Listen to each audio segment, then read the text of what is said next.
Hello दोस्तों, मैं अलका पटेल आप सभी का आपके अपने YouTube channel TGT education point पर स्वागत करती हूँ।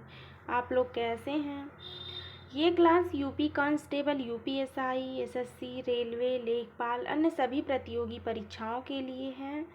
हम लोग हिस्ट्री के टॉपिक वाइज क्वेश्चंस कर रहे थे। ठीक, जो लोग पिछली क्लास को नहीं देखे हैं वो लोग जाके देख ले। नीचे जो है डिस्क्रिप्शन में लिंक दिया गया है पिछली क्लास का, वो लोग जो है पिछली क्लास को अवश्य देख लें। ठीक, जो लोग चैनल को सब्सक्राइब नहीं किए हैं या चैनल पर नए हैं वो लोग चैनल को सब्सक्राइब कर दें, क्लास को शेयर कर दें।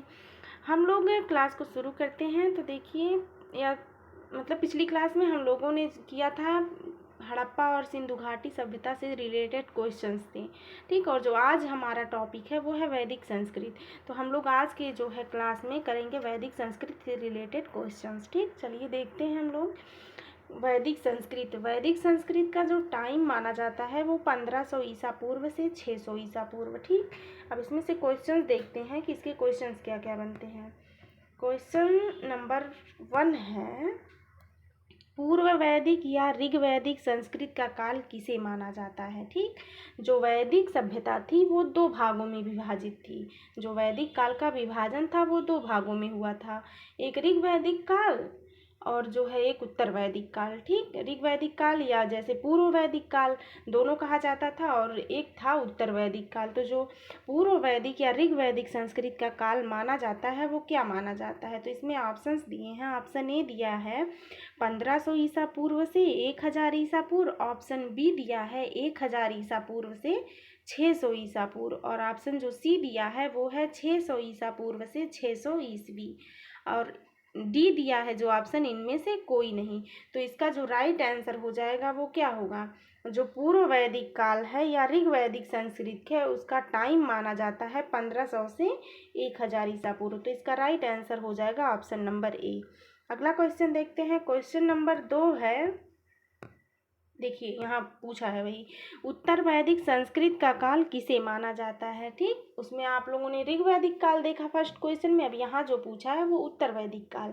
तो इसका जो टाइम माना जाता है मतलब वो कितना माना जाता है? तो इसमें दिया है ऑप्शन ए दिया है 1500 ईसा पूर्व से 1000 ईसा पूर्व, और बी दिया है 1000 ईसा पूर्व से 600 ईसा पूर्व, और जो ऑप्शन सी दिया है वो है 600 ईसा पूर्व से 600 ईस्वी। ऑप्शन डी जो दिया है इनमें से कोई नहीं। तो इसका जो राइट आंसर हो जाएगा वो हो जाएगा 1000 से 600 ईस्वी ईसा पूर्व तक। ठीक, इसका जो वैदिक काल उत्तर वैदिक काल का मतलब माना जाता है टाइम वो यही है 1000 से 600 ईसा पूर्व। ठीक, अगला क्वेश्चन देखते हैं। क्वेश्चन नंबर 3 है, ये देखिए क्वेश्चन नंबर 3 कह रहा है, आर्य शब्द का शाब्दिक अर्थ है। जो आर्य शब्द है इसका जो शाब्दिक अर्थ है या आर्य का जो अर्थ है वो क्या है? ऑप्शन दिया है, ऑप्शन ए दिया है वीर या योद्धा, और ऑप्शन बी दिया है श्रेष्ठ या कुलीन, ऑप्शन सी दिया है यज्ञकर्ता या पुरोहित, ऑप्शन डी दिया है विद्वान। तो जो आर्य शब्द का शाब्दिक अर्थ है वो क्या है? आर्य का अर्थ है श्रेष्ठ या कुलीन। इसका राइट आंसर हो जाएगा ऑप्शन नंबर बी। अगला क्वेश्चन देखते हैं। क्वेश्चन नंबर 4 कह रहा है, प्रारंभिक आर्यों के बारे में निम्न कथनों में से कौन सा सही नहीं है? ठीक, वे ऑप्शन जो दिया है वो देखिए, वे दिया मतलब ऑप्शन ए दिया है कि वे संस्कृत बोलने वाले थे, और बी दिया है वे घुड़सवारी किया करते थे, ऑप्शन सी दिया है वे कई झुंडों में भारत पहुंचे, ऑप्शन जो डी दिया है वे मुख्यतः नगरों में निवास करते थे। ठीक, देखिए इसमें क्या दिया है कि जो आर्यों के बारे में कथन सही नहीं है उसको बताइए, मतलब जो प्रारंभिक आर्य थे उनके बारे में जो कथन सही नहीं है उस कथन को बताना है। ठीक, तो इसमें जो राइट आंसर हो जाएगा वो क्या होगा? वो जो है मुख्यतः जो है नगरों में निवास करते थे, यही होगा इसका राइट मतलब जो नहीं है, मतलब इसमें राइट आंसर तो ये होगा कि वो मुख्यतः नगरों में निवास करते थे, लेकिन इसमें पूछा है जो सही नहीं है, तो यही सही नहीं है कि वे मुख्यतः जो है नगरों में निवास नहीं करते थे। ठीक, आर्यों की जो आर्यों द्वारा विकसित सभ्यता थी वो कौन सी सभ्यता थी? वो ग्रामीण सभ्यता थी। ठीक, अगला क्वेश्चन देखते हैं। क्वेश्चन नंबर 5 कह रहा है, इनमें से किस फसल का ज्ञान वैदिक काल के लोगों को नहीं था? ठीक, कौन सी फसल थी जिसका ज्ञान जो है वैदिक काल के लोगों को नहीं था? तो इसमें ऑप्शंस दिए हैं, ऑप्शन ए दिया है जौ, ऑप्शन बी दिया है गेहूं, ऑप्शन सी दिया है चावल, ऑप्शन डी दिया है तंबाकू। तो वैदिक काल के लोगों को जिस चीज़ की जानकारी नहीं थी वो क्या था? वो तंबाकू था। इसका राइट आंसर हो जाएगा ऑप्शन नंबर डी।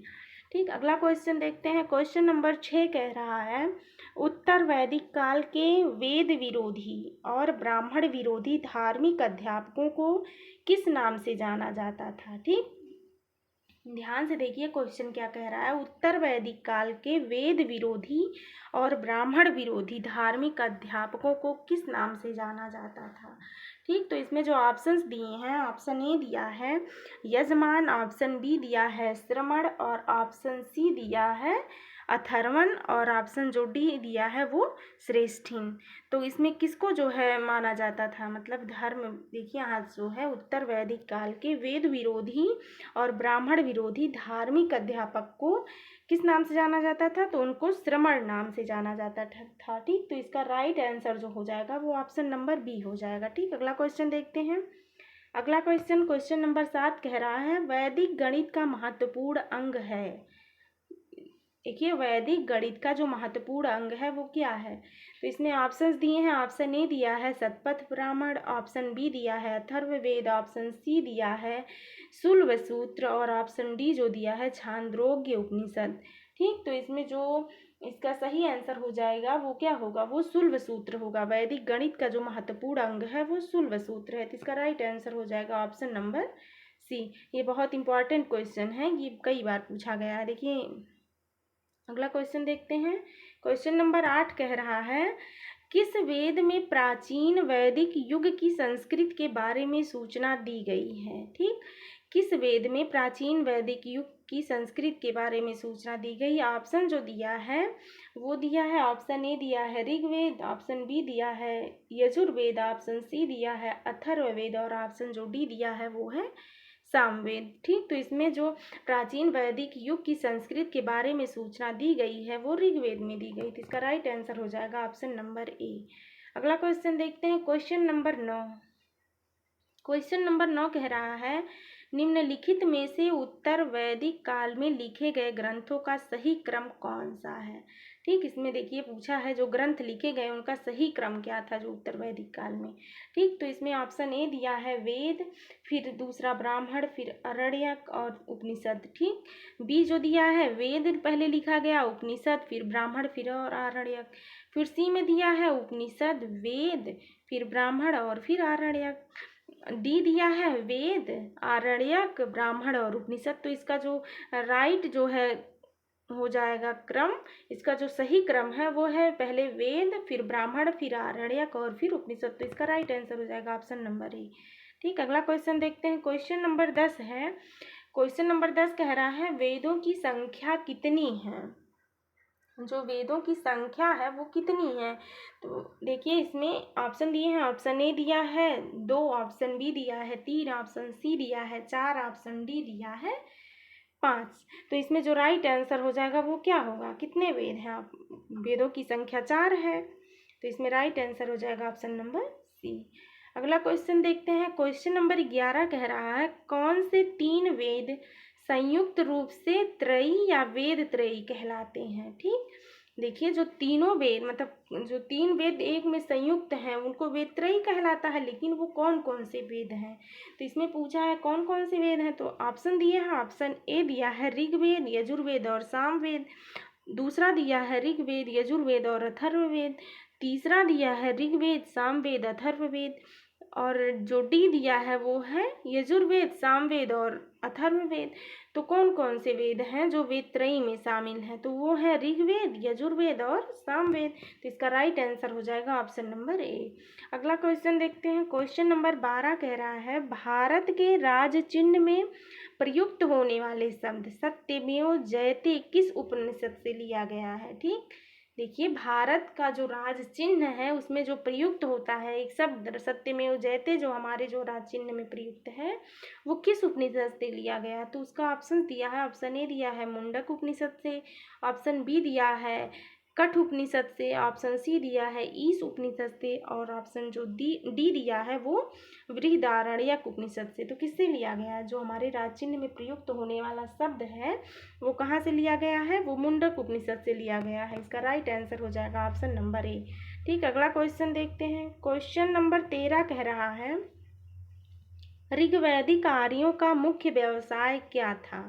जो ऋग्वैदिक आर्य थे उनका जो मुख्य व्यवसाय था वो क्या था? इसमें ऑप्शंस दिए हैं। ऑप्शन ए दिया है कृषि, ऑप्शन बी दिया है पशुपालन, ऑप्शन सी दिया है शिक्षा, और ऑप्शन डी जो दिया है वो है व्यवसाय। तो जो ऋग्वैदिक आर्य थे उनका मुख्य व्यवसाय क्या था? उनका मुख्य व्यवसाय पशुपालन था। इसका राइट आंसर हो जाएगा ऑप्शन नंबर बी। अगला क्वेश्चन देखते हैं। क्वेश्चन नंबर 14 कह रहा है भारतीय संगीत का आदि ग्रंथ कहा जाता है। देखिए, भारतीय संगीत का आदि ग्रंथ किसे कहा जाता है? किस ग्रंथ मतलब कहा जाता है? किस वेद को या किस ग्रंथ को कहा जाता है? तो देखिए, इसमें दिया है, ऑप्शन ए दिए हैं। ऑप्शन ए दिया है ऋग्वेद, ऑप्शन बी दिया है उपनिषद, ऑप्शन सी दिया है यजुर्वेद, ऑप्शन जो डी दिया है वो है सामवेद। तो भारतीय संगीत का जो है आदि ग्रंथ किसे कहा जाता है? वो कहा जाता है सामवेद को। ठीक, इसका राइट आंसर हो जाएगा ऑप्शन नंबर डी। अगला क्वेश्चन देखते हैं। क्वेश्चन नंबर 15 कह रहा है प्रथम विधि निर्माता कौन है? जो प्रथम विधि निर्माता, जो प्रथम ये मतलब विश्व के निर्माता माने जाते हैं वो कौन है? तो इसमें देखिए, ऑप्शन दिया है ए मनु, और ऑप्शन बी दिया है चाणक्य, ऑप्शन सी दिया है चंद्रगुप्त, ऑप्शन डी दिया है सेलुकस। देखिए, इसमें ऑप्शन के हिसाब से इसमें देखिए प्रथम विधि निर्माता कौन माने जाते हैं? मनु। यहाँ ऑप्शन राइट होगा ए। लेकिन और एक माने जाते हैं पूरे मतलब विधि निर्माता, वो हैं ब्रह्मा। ठीक, इसमें जो है ऑप्शन देखिए यहाँ मनु दिया है तो इसके हिसाब से होगा। अगला क्वेश्चन देखते हैं। क्वेश्चन नंबर 16 कह रहा है कृष्ण भक्ति का प्रथम और प्रधान ग्रंथ है। जो कृष्ण भक्ति का प्रथम और प्रधान ग्रंथ है वो कौन सा है? तो इसमें ऑप्शंस दिए हैं। ऑप्शन ए दिया है महाभारत, ऑप्शन बी दिया है श्रीमद् भागवत गीता, और ऑप्शन सी दिया है गीत गोविंद, और ऑप्शन डी दिया है इनमें से कोई नहीं। ठीक, जो कृष्ण भक्ति का प्रथम और प्रधान ग्रंथ माना जाता है वो क्या माना जाता है? वो श्रीमद् भागवत गीता माना जाता है। इसका राइट आंसर होगा ऑप्शन नंबर बी। अगला क्वेश्चन देखते हैं। अगला क्वेश्चन नंबर 17 कह रहा है ऋग्वेद में संपत्ति का प्रमुख रूप क्या है? देखिए, ऋग्वेद में जो संपत्ति को जो है मुख्य रूप माना है वो क्या है? इसमें ऑप्शंस दिए हैं। ऑप्शन ए दिया है गोधन, ऑप्शन बी दिया है भूमि, ऑप्शन सी दिया है ए और बी दोनों, मतलब गोधन और भूमि दोनों, ऑप्शन जो डी दिया है इनमें से कोई नहीं। तो इसका जो ऋग्वेद में संपत्ति का प्रमुख रूप माना जाता है वो गोधन को माना जाता है। इसका राइट आंसर होगा ऑप्शन नंबर ए। अगला क्वेश्चन देखते हैं। क्वेश्चन नंबर 18 कह रहा है ऋग्वेद के किस मंडल में शूद्र का उल्लेख पहली बार मिलता है? ठीक, ऋग्वेद में किस मंडल में शूद्र का उल्लेख पहली बार मिलता है? तो इसमें ऑप्शंस दिए हैं। ऑप्शन ए दिया है 7वें में, ऑप्शन बी दिया है 8वें में, ऑप्शन सी दिया है 9वें में, ऑप्शन डी दिया है 10वें में। तो जो शूद्र का उल्लेख मिलता है पहली बार ऋग्वेद में वो किस मंडल में? वे 10वें मंडल में, वह 10वें मंडल में। ठीक, अगला क्वेश्चन देखते हैं। क्वेश्चन नंबर 19 है पुराणों की संख्या कितनी है? ठीक, इसमें आप क्वेश्चन नंबर 19 कह रहा है पुराणों की संख्या कितनी है? तो इसमें देखते हैं ऑप्शंस जो दिए हैं। ऑप्शन ए दिया है 18, ऑप्शन बी दिया है 19, ऑप्शन सी दिया है 20, ऑप्शन डी दिया है 21। तो पुराणों की संख्या कितनी है? 18 है। ठीक, अगला क्वेश्चन देखते हैं। क्वेश्चन नंबर 20 देखते हैं। वैदिक धर्म का मुख्य लक्षण इनमें से किसकी उपासना था? जो वैदिक धर्म का मुख्य लक्षण था वो किसका मतलब किस देवी या किस देवता की जो है उपासना का मुख्य लक्षण था? तो इसमें ऑप्शंस दिए हैं। ऑप्शन ए दिया है प्रकृति, ऑप्शन बी दिया है पशुपति, ऑप्शन सी दिया है देवी माता, ऑप्शन डी दिया है त्रिमूर्ति। तो वैदिक धर्म के जो मुख्य लक्षण थी उपासना का वो किसका था? वो जो है प्रकृति को माना जाता है। तो इसका राइट आंसर हो जाएगा ऑप्शन नंबर ए। अगला क्वेश्चन देखते हैं। क्वेश्चन नंबर 21 कह रहा है किस देवता के लिए ऋग्वेद में पुरंदर शब्द का प्रयोग हुआ है? ठीक, देखिए यहाँ ध्यान से, किस देवता के लिए ऋग्वेद में पुरंदर शब्द का प्रयोग हुआ है? तो इसमें ऑप्शंस जो दिए हैं, ऑप्शन ए दिया है इंद्र के लिए, ऑप्शन बी दिया है अग्नि के लिए, और ऑप्शन जो सी दिया है वो क्या है, वरुण देवता, और ऑप्शन डी जो दिया है वो सोम देवता को। तो जो किसके लिए माना जाते थे, जो पुरंदर शब्द है इसका प्रयोग किसके लिए किया गया? इसका प्रयोग जो है इंद्र के लिए किया गया। तो इसका राइट आंसर हो जाएगा ऑप्शन नंबर ए। ठीक, अगला क्वेश्चन देखते हैं। क्वेश्चन नंबर 22 कह रहा है,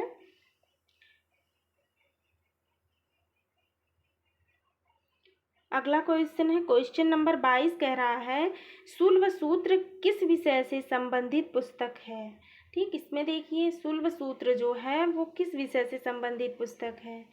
इसमें ऑप्शंस दिए हैं, ऑप्शन ए दिया है ज्यामिति, ऑप्शन बी दिया है ज्योतिष, ऑप्शन सी दिया है गणित, ऑप्शन डी दिया है खगोल। तो जो शुल्ब सूत्र है वो किससे है? ये जो है ज्यामिति से है। ठीक, ये किससे है? ये ज्यामिति से है। अगला क्वेश्चन देखते हैं, इसका राइट आंसर जो होगा शुल्ब सूत्र का, ये जो है ज्यामिति से है। ठीक, राइट आंसर होगा ऑप्शन नंबर ए। अगला क्वेश्चन देखते हैं, क्वेश्चन नंबर 23 कह रहा है, अस्तो माँ सद्गमय, तमसो माँ ज्योतिर्गमय, मृत्योर्माँ अमृतम गमय, कहाँ से लिया गया है? ठीक, ये जो लिया गया है ये कहाँ से लिया? अस्तो माँ सद्गमय, तमसो माँ ज्योतिर्गमय, मृत्योर्माँ अमृतम गमय, ये कहाँ से लिया गया? ऑप्शन दिए हैं, ऑप्शन ए दिया है उपनिषद से, ऑप्शन बी दिया है वेदांग से, ऑप्शन सी दिया है महाकाव्य से, ऑप्शन डी दिया है पुराण से। तो ये कहाँ से लिया गया है? उपनिषद से। अस्तो माँ सद्गमय, तमसो माँ ज्योतिर्गमय, मृत्योर्माँ अमृतम गमय, ये उपनिषद से लिया गया है। ठीक, इसका राइट आंसर हो जाएगा ऑप्शन नंबर ए। अगला क्वेश्चन देखते हैं, क्वेश्चन नंबर 24 कह रहा है, आर्य भारत में बाहर से आए और सर्वप्रथम बसे थे। ठीक, जो आर्य थे ये लोग सबसे पहले कहाँ आए, मतलब भारत में आर्य जो भारत में आए थे और ये जो सबसे पहले बसे थे भारत में, ये आके कहाँ बसे थे? तो इसमें ऑप्शंस दिया है, ऑप्शन ए दिया है सामा तट में, ऑप्शन बी दिया है प्राग ज्योतिष में, और ऑप्शन सी दिया है पंजाब में, ऑप्शन डी दिया है पांचाल में।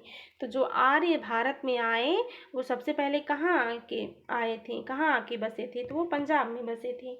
इसका राइट आंसर हो जाएगा ऑप्शन नंबर सी। अगला क्वेश्चन देखते हैं, क्वेश्चन नंबर 25 कह रहा है, ये देखिए क्वेश्चन नंबर 25 कह रहा है, सूची 1 को सूची 2 के साथ सुमेलित कीजिए। सूची ए में दिया है ऋग्वेद, यजुर्वेद, सामवेद, अथर्ववेद, और जो सूची 2 में दिया गया है वो क्या दिए हैं? यज्ञकर्ता। जो जैसे इन ऋग्वेद में जो यज्ञकर्ता थे उनको क्या कहा जाता था, यजुर्वेद में जो थे उनको क्या कहा जाता था, सामवेद में जो यज्ञकर्ता थे उनको किस नाम से बुलाया जाता था, अथर्ववेद में यज्ञकर्ता को किस नाम से, यही इसमें मिलान करना है। ठीक, चलिए हम लोग देखते हैं, जो ऋग्वेद में थे जो यज्ञकर्ता थे, ऋग्वेद में उनको किस नाम से बुलाया जाता था?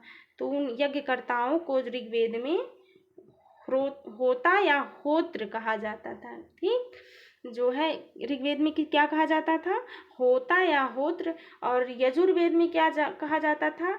अधर्व्यु, और सामवेद में क्या कहा जाता था? उद्गाता या उद्गात्र।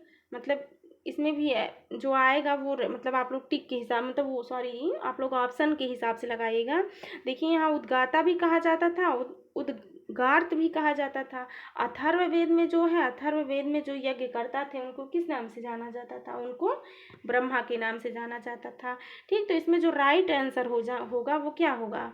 वो होगा ऑप्शन नंबर ए। इसका राइट आंसर होगा ऑप्शन नंबर ए। अगला क्वेश्चन देखते हैं, क्वेश्चन नंबर 26 कह रहा है, वेदों को अपौरुषेय क्यों कहा गया है? ठीक, ध्यान से देखिए, वेदों को अपौरुषेय क्यों कहा गया है? तो इसमें ऑप्शंस जो दिया है, ऑप्शन ए दिया है क्योंकि वेदों की रचना देवताओं द्वारा की गई थी, और जो बी दिया है क्योंकि वेदों की रचना पुरुषों द्वारा की गई थी, और ऑप्शन सी दिया है क्योंकि वेदों की रचना ऋषियों द्वारा की गई थी, और जो ऑप्शन डी दिया है कि इनमें से कोई नहीं। तो जो वेदों को पौरुषेय कहा गया है, अपौरुषेय, वो किस लिए कहा गया? क्योंकि वेदों की रचना जो थी वो देवताओं ने की थी, इसीलिए कहा गया। ठीक, इसका राइट आंसर हो जाएगा ऑप्शन नंबर ए। ठीक, अगला क्वेश्चन देखते हैं। क्वेश्चन नंबर 27 कह रहा है, वैशेषिक दर्शन के प्रतिपादक हैं। ठीक, देखिए ध्यान से देखिए, वैशेषिक दर्शन के जो प्रतिपादक हैं वो किसे माना जाता है? तो इसमें ऑप्शंस दिया है। ऑप्शन ए दिया है कपिल, ऑप्शन बी दिया है अक्षपाद गौतम, ऑप्शन सी दिया है उलूक कणद और ऑप्शन डी दिया है पतंजलि। ठीक, तो इसमें किसको माना जाता है? वैशेषिक दर्शन के जो प्रतिपादक माना जाता है वो उलूक कणद को माना जाता है, या कणाद भी दिया रहता है, दोनों हैं। तो इसमें राइट आंसर हो जाएगा ऑप्शन नंबर सी। अगला क्वेश्चन देखते हैं, मीमांसा या पूर्व मीमांसा दर्शन के प्रतिपादक हैं। ठीक, इसमें कौन है? मीमांसा या पूर्व मीमांसा दर्शन के प्रतिपादक जो है वो किसे माना जाता है? तो इसमें देखिए ऑप्शन ए दिया है जैमिनी, ऑप्शन बी दिया है वादरायण, ऑप्शन सी दिया है कपिल, ऑप्शन डी दिया है गौतम। तो जो पूर्व मीमांसा या मीमांसा दर्शन के जो प्रतिपादक माने जाते हैं वो कौन माने जाते हैं? वादरायण माने जाते हैं। ठीक, इसका राइट आंसर होगा ऑप्शन नंबर बी। अगला क्वेश्चन देखते हैं। क्वेश्चन नंबर 29 कह रहा है, वेदांत या उत्तर मीमांसा दर्शन के प्रतिपादक कौन माने जाते हैं? देखिए यहाँ ऊपर पूछा था पूर्व मीमांसा के, अब यहाँ उत्तर मीमांसा। ठीक, वेदांत या उत्तर मीमांसा दर्शन के जो प्रतिपादक हैं वो कौन माने जाते हैं? तो इसमें ऑप्शंस दिया है, सॉरी इसमें देखिए गलत हुआ, इसमें देखिए गलत हो गया, सॉरी। देखिए मीमांसा या पूर्व मीमांसा, इसके जो प्रतिपादक हैं वो कौन माने जाते हैं? वो जैमिनी माने जाते हैं, सारी गलती हो गई। और जो वेदांत या उत्तर मीमांसा दर्शन के प्रतिपादक हैं वो किसे माना जाता है? वो वादरायण को माना जाता है। ठीक, ध्यान से इसको आप लोग देखिएगा वरना कन्फ्यूजन हो जाएगा। जो मीमांसा या पूर्व मीमांसा दर्शन के प्रतिपादक हैं वो जैमिनी माने जाते हैं, और जो वेदांत या उत्तर मीमांसा दर्शन के प्रतिपादक हैं वो वादरायण माने जाते हैं। ठीक, चलिए हम लोग अगला क्वेश्चन देखते हैं। क्वेश्चन नंबर 30 है, ऋग्वेद का कौन सा मंडल पूर्णतः सोम को समर्पित है? ठीक, ऋग्वेद का कौन सा मंडल पूर्णतः सोम को समर्पित है? तो इसमें ऑप्शंस दिए हैं। ऑप्शन ए दिया है 7वां मंडल, ऑप्शन बी दिया है 8वां मंडल, ऑप्शन सी दिया है 9वां मंडल और ऑप्शन डी दिया है 10वां मंडल। तो इसका जो राइट आंसर हो जाएगा वो क्या होगा? ऋग्वेद का कौन सा मंडल पूर्णतः सोम को समर्पित है? सोम देवता को कौन सा मंडल समर्पित है? 9वां मंडल। इसका राइट आंसर हो जाएगा ऑप्शन नंबर सी। आज की क्लास यहीं तक। हम लोग बाकी बचे हुए क्वेश्चंस जो है अगली क्लास में करेंगे। आप लोग अगर चैनल को सब्सक्राइब नहीं किए हैं तो चैनल को सब्सक्राइब कर दें, क्लास को शेयर कर दें और कमेंट में अवश्य बताएं क्लास कैसी लगी। आप लोग अपना ध्यान रखिए और खुश रहिए, अपनी तैयारी को जारी रखिए। मिलते हैं अगली क्लास में। जय हिंद दोस्तों।